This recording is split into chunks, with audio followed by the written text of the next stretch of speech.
اور اس کے ساتھ ریکوائرڈ کنڈیشن یا اسٹینڈرڈ پرفارمنس کو مینشن کیا جاتا ہے۔ اسسمنٹ گائیڈ میں 3 پارٹس میں ڈیوائیڈڈ ہوتا ہے، جس میں پہلے پارٹ میں کینڈیڈیٹ کے لیے انسٹرکشنز ہوتی ہیں، سیکنڈ پارٹ پرفارمنس کرائٹیریا کو اسیس کرنے کے لیے ہوتا ہے، جبکہ تھرڈ پارٹ میں نالج اینڈ انڈرسٹینڈنگ کو اسیس کیا جاتا ہے۔ ہم ان تمام سیکشنز کو نمبر بائی نمبر ڈسکس کریں گے۔ سب سے پہلے ٹائٹل پیج ہوتا ہے۔ فارمیٹیو اسسمنٹ اور سمیٹیو اسسمنٹ گائیڈز کے لیے ایک ہی ٹیمپلیٹ یوز ہوتا ہے۔ یہ اسسمنٹ گائیڈ کا ٹائٹل پیج ہے، جس میں ایف فارمیٹیو اسسمنٹ اور ایس سمیٹیو اسسمنٹ کے لیے دیا گیا ہے۔ اگر آپ فارمیٹیو اسسمنٹس ڈیولپ کر رہے ہیں تو آپ نے یہاں پہ فارمیٹیو لکھنا ہے، یا اگر سمیٹیو اسسمنٹ کی گائیڈ ڈیولپ کر رہے ہیں تو یہاں پہ آپ نے سمیٹیو لکھنا ہوگا۔ اس کے بعد ٹریڈ کا نام، اس لیول کا نمبر، خواہ وہ لیول 1 2 3 یا 4 ہیں، اس کو منشن کیا جاتا ہے۔ اس کے نیچے اگر فارمیٹیو اسسمنٹ ہے تو اس کے اسٹینڈرڈ کا نام، اور اگر سمیٹیو اسسمنٹ ہے تو اس کے لیول کا نمبر دیا جاتا ہے۔ اس کے بعد اس اسسمنٹ گائیڈ کو ڈیولپ کرنے کی تاریخ لکھی جاتی ہے اور اینڈ پر نیو ٹیک کا نام دیا جاتا ہے۔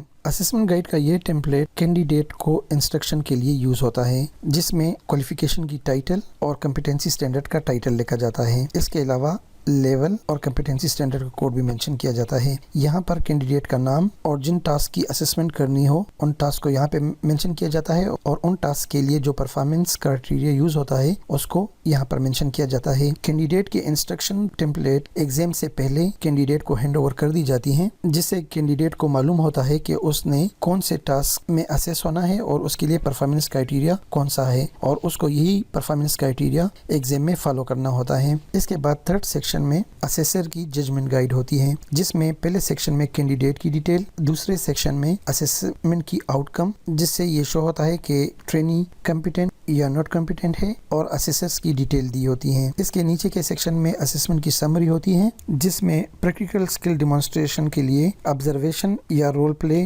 جو بھی اپروپریٹ ہو اس کو ٹک کیا جاتا ہے۔ نالج اینڈ انڈرسٹینڈنگ کے سیکشن کو اسیس کرنے کے لیے اورل کوسچن یا ریٹن کوسچنز جس طرح بھی اسیس ہوں اس کو ٹک کیا جاتا ہے، اور اس کے علاوہ اگر کوئی بھی پورٹ فولیو ریکوائرڈ ہو تو اس خانے کو ٹک کیا جاتا ہے۔ اس سیکشن میں اس ٹاسک کو پرفارم کرنے کے لیے پرفارمنس کرائٹیریا مینشن ہوتا ہے۔ اس ٹاسک کو پرفارم کرنے کے لیے پرفارمنس کرائٹیریا کے ہر سٹیپ کو بیان کیا جاتا ہے۔ جیسے جیسے ٹرینی سٹیپ بائی سٹیپ اپنے ٹاسک کو پرفارم کرتا جاتا ہے، اسیسر کی ڈیوٹی یہ ہوتی ہے کہ وہ اگر ایکوریٹلی پرفارم کر رہا ہے تو وہ یس کے خانے میں ٹک کرتا جاتا ہے، اور اگر وہ پرفارم نہیں کر رہا تو وہ اس کو نو کے خانے میں ٹک کرتا ہے، اور اس کے ساتھ اگر اسیسر کوئی بھی ایڈیشنل ریمارکس لکھنا چاہتا ہے تو وہ لکھ سکتا ہے۔ یہاں پہ یہ بات یاد رکھنا ضروری ہے کہ پرفارمنس کرائٹیریا میں پرفارمنس سٹیپس کو لکھنے کے لیے ہم جو ایکشن ورب یوز کرتے ہیں اس کا ہم سیکنڈ فارم یوز کرتے ہیں، جس سے یہ پتہ چلتا ہے کہ ٹرینی اس سٹیپ کو پرفارم کر چکا ہے۔ ٹاسک کو کمپلیٹ کرنے کے بعد اس کے کمپیٹنٹ یا ناٹ کمپیٹنٹ ہونے کو ٹک کیا جاتا ہے۔ اس کے بعد اگر کوئی بھی پورٹ فولیو اویلیبل ہو تو اس کو مینشن کیا جاتا ہے۔ بچے کی اسسمنٹ ایک ٹاسک یا ایک سے زیادہ ٹاسک میں کی جا سکتی ہے۔ اس کے بعد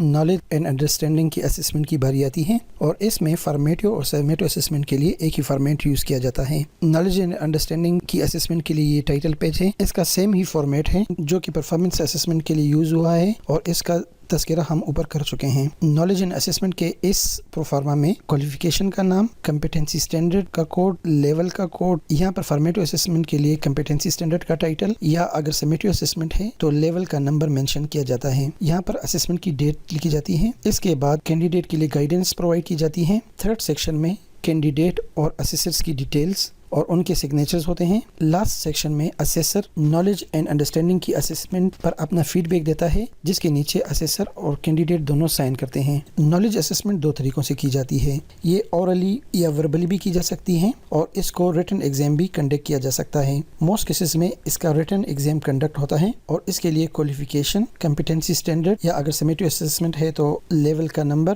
اور اسسمنٹ کی ڈیٹ لکھی جاتی ہے، اور کینڈیڈیٹ کو ریکوائرڈ کویسچن کا آنسر لکھنا ہوتا ہے۔ پرفارمنس اور نالج کی اسسمنٹ کے بعد ریکارڈ آف اچیومنٹ، یا اگر NVQF کی فائنل سمیٹیو اسسمنٹ ہو تو NVQF کا سرٹیفکیٹ ایشو کیا جاتا ہے۔ ناٹ کمپیٹنٹ ہونے کی صورت میں ٹرینی کو ری اسسمنٹ یا اپیل کے بارے میں گائیڈ کیا جاتا ہے۔ آج کے ٹریننگ پروگرام میں ہم نے تفصیل سے ڈسکس کیا کہ اسسمنٹ گائیڈ کیا ہے، اس کی ڈفرینٹ ٹائپس، اسسمنٹ کے فارمیٹ اور اس کے ڈفرینٹ سیکشن کو تفصیل سے ڈسکس کیا. ہمارے نیکسٹ ویڈیو میں ہم ٹرینر گائیڈ کو ڈیولپ کرنے کا طریقہ سکھائیں گے جس میں different teaching and learning activities کو ڈسکس کیا جائے گا اور اس کے علاوہ ٹرینر گائیڈ کے ڈفرینٹ ایلیمنٹس کو ڈیولپ کرنا سکھایا جائے گا. ویڈیو دیکھنے کے لیے آپ لوگوں کا بہت بہت شکریہ. اگر آپ لوگوں کے ذہن میں کسی قسم کا کوئی بھی کویشچن ہو تو آپ لوگ مجھے کمنٹ کر سکتے ہیں یا آپ لوگ مجھے ای میل کر سکتے ہیں. میری تمام ویڈیوز میری ویب سائٹ tvitpk.com پر اویلیبل ہیں اور دوسری یوزفل انفارمیشن وقتاً فوقتاً اپلوڈ ہوتی رہیں گی. ویڈیو دیکھنے کے لیے آپ لوگوں کا بہت بہت شکریہ.